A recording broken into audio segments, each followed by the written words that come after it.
London wasn't the only backdrop for the smash City single, and after the clash had burnt down the capital, Urban 45 started spinning out of every town in the UK. But no one expected a hit from Coventry.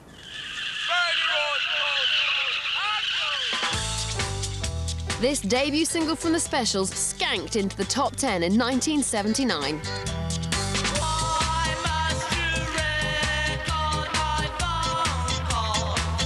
The thing about the Specials, when Gangsters came out, it was the first scene since punk that had that new vital energy.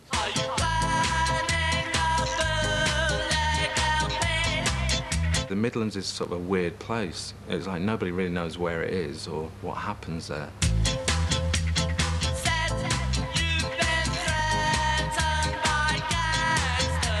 Britain at the time was bleak, was desolate, unemployment was high, and I mean, bear in mind the Specials came from Coventry.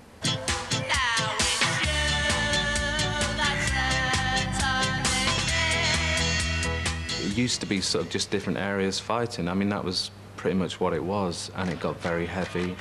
And there was a huge black and white thing at one point, maybe when I was 15, 16. Violence in the city centre, probably the most violent city centre after 10 o'clock at night. Once people started getting chucked out of pubs, it was like Dodge City. We just wrote about what we knew, really, which was sort of living in this prefab concrete city. That's all we knew.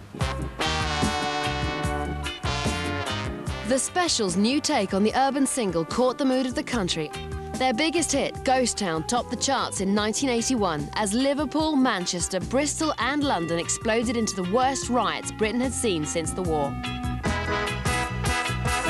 There were 3 million people unemployed, and I don't know if the riots were they weren't like political demonstrations. It was to do with crime and drugs and police, and you know, it was just the whole situation was so bad, it was obvious things were going really wrong. It was just a bad time. I mean, it was like 1981 was a pretty bad time. And it was the start of another decade and the start of more shit, really. This place is coming like a ghost town. Bands won't play no more. Too much fighting on the dance floor. Ghost Town is like a really strange record, and it's very eerie, and there's hardly any lyrics. That's the weird thing. There's virtually no lyrics in it whatsoever. There's like 2 sentences or something.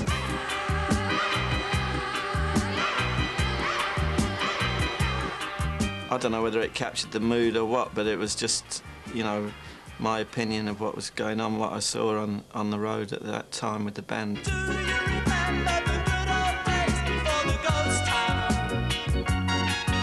We danced and sang and the music played in any boom town. People think, oh, Ghost Town, no, it's about Coventry, and it's not. It's about Britain. It's about the whole country at the time. Basically, it was a protest against unemployment, and the racists tend to blame black people even though they're the victims of it. So that was the line about why must the youth fight against themselves instead of seeing where the problem comes from. Why must the youth fight against themselves? Government leaving the youth on the shelf. This place is coming like a ghost town. No job to be found in this country. Can't go on no more. The people getting angry. Ghost Town is one of the weirdest singles ever to go to _1. It's great that things like that break through occasionally. It was a fantastic record to end it all on. It really was time to end it. Ghost Town sold over 500,000 copies in the UK alone. The original lineup of the band split later that year.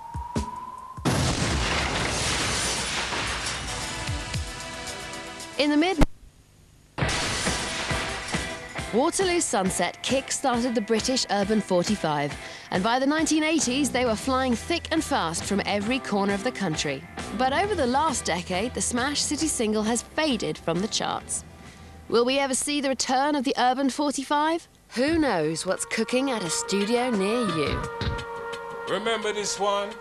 This town is coming like a ghost town. This town is still a ghost town to me. This town is still a dirty ghost town. Come in, Junior. Down in the ghetto and the slum, the people have no money and they live on crumbs. Though they wait and wait, politicians deliver too little too late. At the end of the day, they've got to eat and find rent to pay. The rich man says